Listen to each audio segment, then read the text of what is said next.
Hasta el año 78 en España no se despenalizaron los métodos anticonceptivos reversibles. La píldora. Si ibas a la cárcel, podía ir a la cárcel un farmacéutico que vendía la píldora antes del año 78. Hasta el año 83 no se despenalizó los métodos irreversibles, la ligadura de trompas, el año 83. El año 85 tuvimos la primera ley de aborto, que sabéis que fue el año 83, que nuestros amigos del PP la denunciaron ante la Constitución y hasta el año 85 no se pudo poner en marcha porque la Constitución dijo que era constitucional. En mayo de 2001 se autorizó en todo el territorio la comercialización de la anticoncepción de urgencias, de la píldora poscoital. En algunas comunidades autónomas como Andalucía, Cataluña y el País Vasco se empezó a dar de forma gratuita en los servicios públicos, en otras no. Y en el año 2009 se comercializó libremente en las farmacias, o sea que todo el que quería podía ir a comprar la farmacia. Bueno, desde que llegó doña Ana al ministerio ha pedido 4 informes a expertos para saber si la píldora es buena o es mala. 4 informes después no sabemos si la píldora es abortiva, es malísima. 4 informes desde que ha llegado al gobierno, pero bueno, ahí estamos. Algunos datos más de salud reproductiva para que sepáis dónde nos encontramos. Pues, por ejemplo, en España hay una tasa de episiotomías de las más muy alta, entre el 33,8 y 73%, pero dependiendo, dentro de una misma comunidad autónoma puede tener un hospital el 10% de episiotomías y el 95% de episiotomías.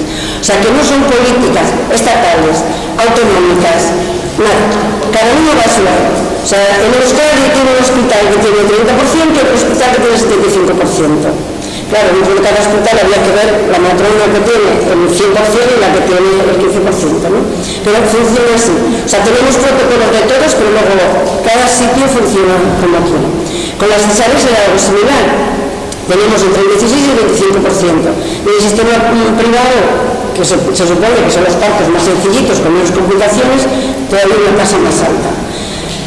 Esto nos da una idea de la medicalización que hay de todos los procesos normales de salud de las mujeres. No es porque haya muchas o pocas, es porque no hay las que debe haber. Y es porque la mujer no es dueña de su cuerpo y confía en los que saben, los expertos, los médicos, el hospital. Eso hace que tengamos estas diferencias tan grandes. Os he puesto abajo para que comparéis España, Suecia, Finlandia y Italia. Siempre podemos mirar que hay alguien peor que nosotros, no os preocupéis. O sea, a todos nos pueden ganar. Pero claro, las recomendaciones necesarias de la OMS es que sean alrededor del 15%. Nosotros andamos el 16 al 25% y algunos hospitales todavía tienen más. Lo que pasa es esto, que hay una medicalización de los procesos normales de salud de las mujeres, sabiendo que somos muy científicos, que somos muy técnicos, que los hospitales es lo mejor que hay, hemos medicalizado todos los procesos normales. La mujer confía, mire señora, aquí ya tenemos, ¿quiere usted, cómo quiere usted cariño? Ah, lo que usted me diga, usted es la que sabe, o usted es el que sabe. No, mire, yo sé de cosas, pero es su cuerpo, es su embarazo, es su parto, usted tiene que poder algo, usted tiene que decidir cosas, pero no hemos dado a las mujeres esa capacidad de decisión, de poder, de conocer su cuerpo, de poder decidir poner ciertas cosas, ¿no? Falta poder de decisión autónoma de las mujeres y la mujer se identifica como el ser madre, es su proceso, es lo que nos han metido, y a cada vez, ¿a que no tienes niño? ¿Qué te pasa? ¿Tienes algún problema? ¿Pero estás casada? ¿Sin niño? Qué raro, ¿no? ¿Cuánto tiempo? 5 años. Uy, algo debe pasar. Todavía seguimos teniendo esas conversaciones, ¿no? Esta es la realidad. Después del 93, del 94, del 95, del 2000, esta es nuestra realidad. Han cambiado cosas, pero esta es la realidad. Y yo quería preguntaros una cosa. ¿Quién conoce la ley del aborto en España? ¿La ley del aborto? ¿No? ¿Quién conoce la ley de salud sexual y reproductiva? Este es un problema que tenemos. En España hay una ley orgánica 2/2010 que se llama de salud sexual y reproductiva y de la interrupción voluntaria del embarazo. Esta ley se nos ha vendido como la ley del aborto. Y esta ley tiene una primera parte muy desarrollada, que es la Ley de Salud Sexual y Reproductiva, que no conocemos. Estamos peleando porque no nos cambie la ley del aborto. Por favor, ni un paso atrás. Pero nos estamos olvidando de toda la primera parte de la ley, que habla de los derechos sexuales y reproductivos, y de la salud sexual y reproductiva, y nadie hablamos de ello. Es como si eso de todas las maneras... Hombre, está claro que si la única misión en la vida de la mujer es ser madre, que es lo mejor que le puede pasar, que es lo que dice el ministro, pues estamos de acuerdo. Pero si no estamos de acuerdo, tenemos un problema porque se nos ha olvidado que esta ley no es solo la ley del aborto, es la ley de salud sexual y reproductiva y de la interrupción voluntaria del embarazo. El objetivo de esta ley es garantizar los derechos fundamentales en el ámbito de la salud sexual y reproductiva y regular las condiciones de interrupción voluntaria del embarazo. Pero toda esta parte de garantizar derechos fundamentales en el ámbito de salud sexual y reproductiva, señoras, señores, se nos ha olvidado. Es una ley muy completa, que el que esté peleando ahora porque no cambie la ley del aborto, por favor, pelea la ley completa. Porque la primera parte de la ley es una joya, es algo estupendo. Debo decir que yo doy clases en la Facultad de Ciencias de la Salud, por supuesto nadie conoce, alumnos del curso de salud sexual y reproductiva, todos conocen la ley del aborto, nadie conoce la ley de salud sexual y reproductiva y la interrupción voluntaria del embarazo. Nos han vendido lo maravilloso de esa ley, pero se nos ha olvidado decirnos toda la primera parte. Habla de varias cosas, como el derecho a adoptar libremente decisiones sobre su salud sexual y reproductiva. Es importantísimo. El límite lo pone el que no te metas con el otro. Pero cualquier decisión es tuya, hombre o mujer. El derecho a la maternidad libremente decidida. Y las garantías de igualdad de acceso. Cualquier persona tiene derecho al acceso. Y por supuesto la despenalización de la interrupción voluntaria del embarazo. Algo que es maravilloso de esta ley, por eso yo creo que me va a cambiar, lo siento, pero imposible, es que se desarrolla en el ámbito educativo y en el ámbito sanitario. Hemos desarrollado algo en el ámbito sanitario, los sanitarios que hemos trabajado en ello, hemos desarrollado. En el educativo cero. Por ejemplo, en el educativo dice que todas las carreras sociosanitarias deben tener una formación en derechos y salud sexual y reproductiva y que desde la escuela primaria debe haber información sobre educación sexual y derechos sexuales y reproductivos. Que yo sepa, a mi conocimiento. En las carreras, mira la de enfermería, la de la Facultad de Medicina no entra, ¿para qué? La enfermería de la Unidad del País Vasco, hay sobre violencia, derechos a la salud, derechos sexuales y reproductivos, supongo que habrá en unidad, ¿no? Que se hablará de eso. Pero dentro de las competencias, por ejemplo, pues ahí no aparece por ningún lado. Para desarrollar esta ley, toda la primera parte de la ley, había que elaborar una estrategia de salud sexual y reproductiva. Esta Estrategia Nacional de Salud Sexual y Reproductiva se publicó, la primera parte, en el año 2011. El objetivo era ofrecer una atención de calidad a la salud sexual y reproductiva en el Sistema Nacional de Salud. Yo debo deciros que he tenido la suerte de participar en el Ministerio desde el inicio, desde el 2005, para deciros, cuando no se sabía muy bien qué es lo que se iba a hacer. El PP antes de irse creó una cosa que se llama el Observatorio de Salud de las Mujeres, pero no dejó los contenidos. Y cuando llegó los socialistas, pues la que era la directora del Observatorio convocó unas cuantas asociaciones para ver qué hacíamos con el Observatorio de Salud de las Mujeres, qué contenidos le damos, ¿no? Bueno, hemos trabajado muchísimo desde el 2005. Después se hizo la estrategia, pero antes de la estrategia nosotros habíamos hecho la estrategia de salud reproductiva, solo de salud reproductiva, porque empezamos por lo más fácil. Luego se elaboró la guía del parto normal, se han elaborado estándares para las maternidades, se han elaborado documentos para la lactancia materna, se han elaborado la guía que ha salido hace 2 días, que nos ha costado Dios de ayuda, una guía de práctica clínica para el embarazo puerperio normal. Digamos, hemos desarrollado muchos documentos para que la salud reproductiva tenga la capacidad de desarrollarse dentro de la normalidad, para desmedicalizar todos los procesos de salud reproductiva. el último de 2014, no ha quedado más remedio que salir porque estaba pagado ya.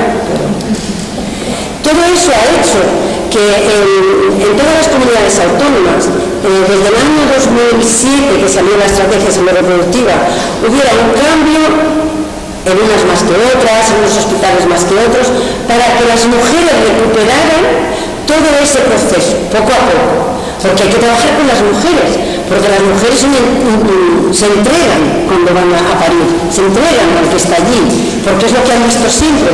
Cuando dices a una mujer, ¿cómo quieres parir? Ah, pues yo qué sé, pues como se pare. Pero ¿cómo te quieres, qué posición has que poder elegir? ¿Y entre qué puedo elegir? Cada vez ya van saliendo más, porque la educación maternal, las matronas hablan de otra manera, etc. Pero nuestros territorios han cambiado. Las mujeres ya paren de pie, sentadas, en bañeras, pasean, se duchan, tienen pelotas, el piel con piel lo hacen todas las mujeres, el piel con piel lo hacen los padres, las abuelas. Están cambiando nuestros territorios. Todos estos años, estos proyectos iban acompañados de financiación.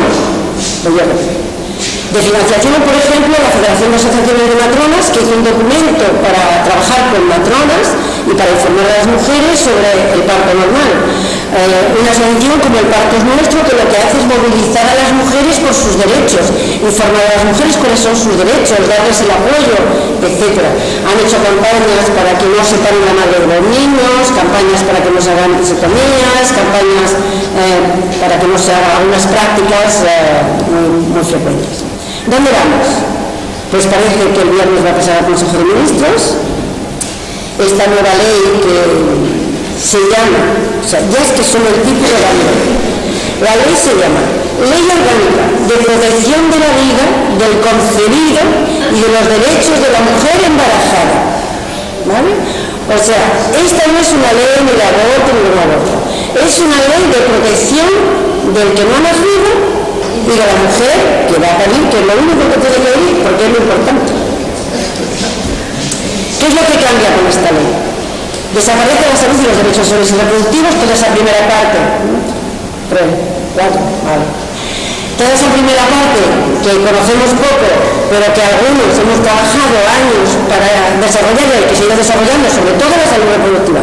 Porque os digo que la salud sexual, que la estrategia era un primer borrador, desde que llegó desde Yamamoto, ¿vale? En el cajón. Lo de la salud reproductiva, por ejemplo, la guía de embarazo puerperio normal, hemos trabajado muy poquito, todo online, porque estás en tu casa, chiquichillo, un día. Pero el de salud sexual no ha tenido ni una reunión. O sea, esa estrategia está completamente abandonada, claro, sabiendo lo que va a ser. La maternidad ya no se contempla como una opción dentro del proyecto de vida de las mujeres, sino una imposición y un imperativo que marca la naturaleza de la condición femenina. La IVE desaparece a las 12 semanas, ya solamente puede ser por violación previamente denunciada. Y que sepáis que una jueza del Consejo General del Poder Judicial dijo que además de denunciada tenía que estar certificada por un forense. Menos mal que luego no lo han pasado todos en el informe. Pero una jueza dijo que además de ser violada, haberlo denunciado, tenía que un forense haber certificado que de verdad había sido violada. Bueno, las IVEs que se van a practicar únicamente es si eso produce un problema en la mujer. ¿De acuerdo? Porque si van a pasar de la malformación fetal, no va a ser por malformaciones fetales, va a ser si la malformación fetal provoca un problema grave en la salud de las mujeres. La mujer deja de ser una persona que decide. La mujer la protege, y Gallardón se ha hablado mucho de que esta ley protege más a las mujeres. Porque si una mujer se le practica un aborto, ella no aborta, a ella se le practica un aborto, al que le ha practicado un aborto podrá ir a la cárcel, pero ella nunca irá a la cárcel, porque esta ley la protege a la mujer, aunque el aborto se haya realizado fuera de los supuestos estos que todavía no sabemos lo que es. Dice, porque ella siempre es víctima de una situación de grave conflicto personal. La imposición de una sanción penal constituye un reproche excesivo. O sea, las mujeres, a nosotras nos hacen un aborto, pero mire usted, yo que pasaba por la calle, el médico me ha cogido, me ha hecho un aborto y yo no me he enterado. ¿Y que no estaba en la ley? Pues yo que sabía. Pues tú no vas a la cárcel, el que te lo ha hecho porque tú no sabías, O sea, pasamos a ser entes, no personas. O sea, no tenemos ninguna responsabilidad en lo que se hace con nosotros. Será la persona, el médico, quien haya sido, que será penado, pero nunca la mujer. Por eso él dice que esta ley protege a la mujer. Bueno, os he puesto aquí algunas cositas porque es que me encantan. Dice, la reforma de la ley del aborto que elabora el gobierno va dirigida a aumentar la protección del derecho por excelencia de la mujer, el de la maternidad. Ya sabéis que una mujer es mujer cuando es madre. Mujer es ser madre. Eso lo dice la otra. En la sociedad actual, en muchas ocasiones se genera una violencia de género estructural contra la mujer, solo por ser madre. No que hablar con la mujer. El aborto no es un derecho de la mujer. Ya otro ministro que se mete en todo, las pilas del Fernando, dijo, el aborto tiene algo que ver con ETA, pero no demasiado. ¿No? Está grabado. Es que yo no lo explico así, no es por nada, porque, ¿sabéis estas entrevistas que la apareció San Pablo en Las Vegas o no sé qué? Esta es el mapa actual de la legislación del aborto. ¿Veis? El verde ministro está como con casi todo. En caso de que se apruebe la nueva ley, la doble positiva profesional. Seríamos como Irlanda o como Malta y Andorra. Son los tres territorios, porque eso no sé ni lo que es, los tres territorios, que nosotros pasaríamos a esa legislación. El aborto, como ya el conocimiento científico, la Organización Mundial de la Salud dice que sabemos, que tampoco es que se moje mucho con el aborto, pero cuando hay una regulación legal del derecho al aborto, conlleva la disminución de la mortalidad y la morbilidad derivada del uso de métodos inseguros. Ayer se ha hablado mucho de eso. Para terminar, los gobiernos pueden elaborar leyes para impulsar, proteger y defender la salud y los derechos sexuales y reproductivos de las personas y las mujeres. Los gobiernos deben apoyar las leyes con financiación para poder desarrollarlas, porque si hacen una ley de financiación, pues ahí se puede quedar, que es lo que ha pasado probablemente con la parte de educación en la primera ley. Poco nada se ha desarrollado la ley en la salud reproductiva, pero poco nada en el ámbito educativo, probablemente porque no se ha hecho trabajo para financiar proyectos. Las asociaciones profesionales de mujeres, sociedad civil, deben tener un papel importante en la elaboración, desarrollo y puesta en marcha de esas leyes, así como la defensa de su cumplimiento y permanencia. Cuando ayer Jorge decía que le dieron el protocolo para la participación de la sociedad civil, yo debo deciros que todos estos documentos están elaborados por asociaciones, con técnicos, con las agencias del País Vasco, de Gallega, de Andaluza, de técnicos, digamos, pero ahí quien ha elaborado, quien ha trabajado son asociaciones de ginecólogos, de matronas, de pediatras, de neonatólogos, de mujeres con discapacidad, de hombres por la igualdad, de padres y madres con niños de bajo peso, infinidad de promoción de la lactancia materna, infinidad. Solo hemos estado asociaciones y algunos técnicos. Una cosa por primera vez del ministerio, ¿no? Que aquí hay quien mandaba la mano. La nueva ley sería más restrictiva que la del año 85. Las restricciones y prohibiciones de la nueva reglamentación podrían tener consecuencias dramáticas para las mujeres, ya que las garantías sanitarias son inexistentes y los abortos se van a seguir practicando. La que tenga dinero irá a Londres, como hace 30 años, y la que no tenga dinero lo hará de forma clandestina, como hace 30 años. Si la propuesta de gobierno siguiera adelante, el 95% de los abortos que se practican actualmente no se podrían practicar. Se considera una atención de buena calidad la que propone el máximo bienestar al usuario desde el punto de vista de sus necesidades, expectativas, derechos humanos y empoderamiento. Esto es la protección de sus decisiones sexuales y reproductivas, y eso yo creo que es lo que tienen que respetar y fomentar los gobiernos. Muchas gracias.